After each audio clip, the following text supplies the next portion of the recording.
Hey everybody, welcome to another video on the Scary Channel.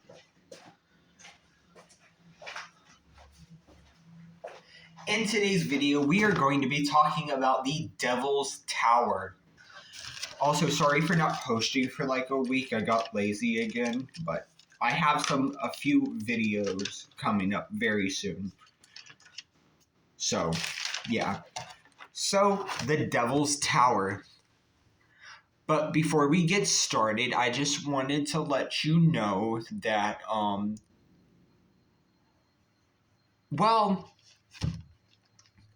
actually, you're going to have to wait, but I promise you it will be worth it, especially for my, the people who listen to my music. For those of you who don't know, I make music, and I recently released my 10th studio album, The Art of Fake Love, a couple weeks ago, and that was probably my favorite, like album work of art that I've put out ever. So I'm hoping my next regular album, hint hint, will be better than The Art of Fake Love. So yeah.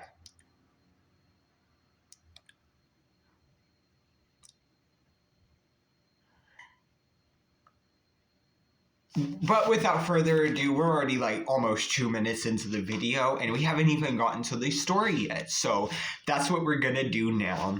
So without further ado, here's the story of the Devil's Tower. In Alpine, New Jersey, there is a large Gothic statue.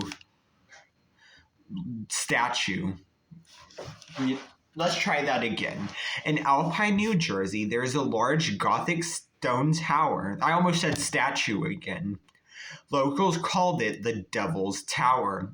According to legend, it was built in the early 1900s by a plantation owner named Manuel Rionado. I totally butchered that name.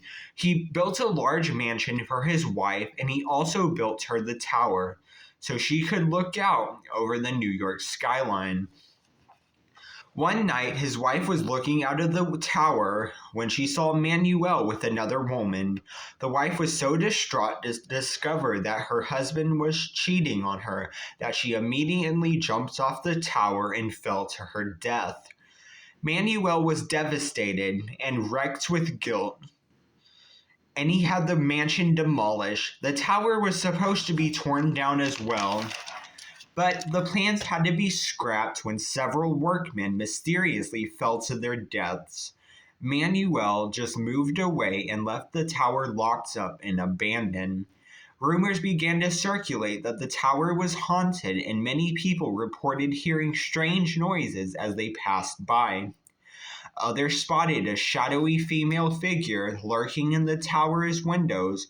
They say that if you go there at night, you might catch a glimpse of the ghostly apparition of the wife jumping off the tower, or hear the disembodied screams as she plunges to her death.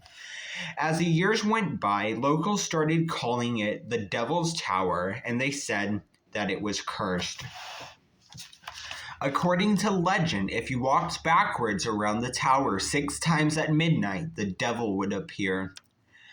The members of a strange and twisted satanic cult became obsessed with the Devil's Tower, and they congregated there at night to hold black masses and worship the devil. They also carried out bloody rituals in which they would sacrifice animals in honor of the devil. During the day, children in the area would find the gory remains of disemboweled cats and dogs. The leader of the cult had a very special sacrifice planned for Halloween night. He wanted his followers to unalive an innocent young girl and offer her soul up to the devil. The crazed cult members began staking out the local high school, searching for a victim. They set their sights on a teenage girl named Laura, who happened to be homecoming queen. When Halloween arrived, the cult members were waiting outside the high school in a black van. After classes ended, they watched Laura say goodbye to her friends and start walking home alone. Driving very slowly, they followed her in the van, making sure to keep their distance. Just before Laura reached her home, the black van sped up and swerved in front of her, blocking her path. The doors flew open and the cult members jumped out. They grabbed the frightened teenage girl and threw her into the back of the van. After tying her hands and feet with rope and gagging her with a dirty cloth, the van sped off. That night, while trick-or-treaters went from door to door collecting candy, the police went from door to door asking if anyone had seen Laura. Nobody knew what had happened to her. Her worried parents combed the streets, but they couldn't find any trace of her. It was as if she had disappeared into thin air. The next morning, some kids who were playing near the Devil's Tower stumbled across a horrible scene. Inside, the walls were splattered with blood. What remained of Laura's mutilated body lay on a cold stone slab. Her heart had been cut out, and her internal organs were scattered around on the floor. Ew. The police searched everywhere for the members of the cult, but they were nowhere to be found. Not one of the cult members was ever seen alive again. Ever since that day, they say that if you go to the Devil's Tower on Halloween night, you will see the frightening apparition of a young girl dressed in a bloody gown, emerging from the mist and begging for someone to save her. And that is how that story ends. Hope everybody enjoys. Now, let's move on to today's question. Today's question is, what is your favorite Christmas movie? Mine, that's a hard one because there's so many, but I think I'm going to have to go with the classic Home Alone, original OG 1990 Home Alone. Home Alone 1 and 2 are good. Home Alone 3, 4, and whatever number we're on now suck. So, only 1 and 2 are good. Come for me. Also, is Terrifier 3 a Christmas movie? I don't know.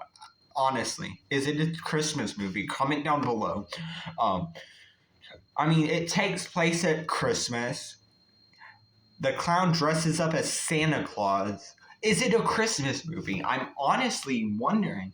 I'm gonna have to